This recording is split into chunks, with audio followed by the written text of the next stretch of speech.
If you have radiators in your house, you most likely have thermostatic valves as well.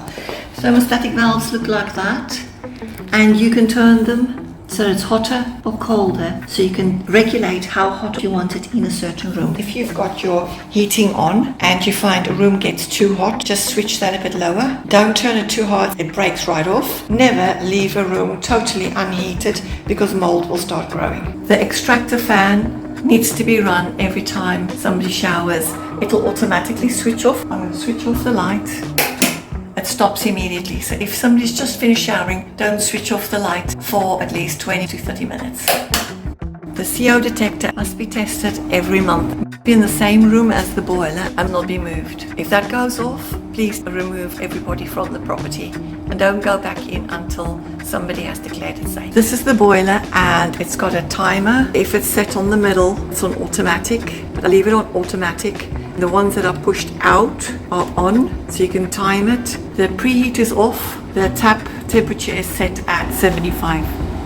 Hot enough to prevent bacterial growth. The heaters are switched on economy, and because it's summer, switched on hot water only, no heating. Don't switch it off at the plug. You can switch it off there. It's easier to switch it off there. This is a fridge, and inside there's a little drain hole where moisture can accumulate and gets blocked. So you just need to put this little thing and leave it in there. If you see it fills up, you just twiggle it a bit. But by leaving it in there, you're breaking the surface tension and then the water won't build up. This is the dehumidifier. It needs to be set on the humidity mode. If you press it, then it goes faster and then even faster, and then laundry mode.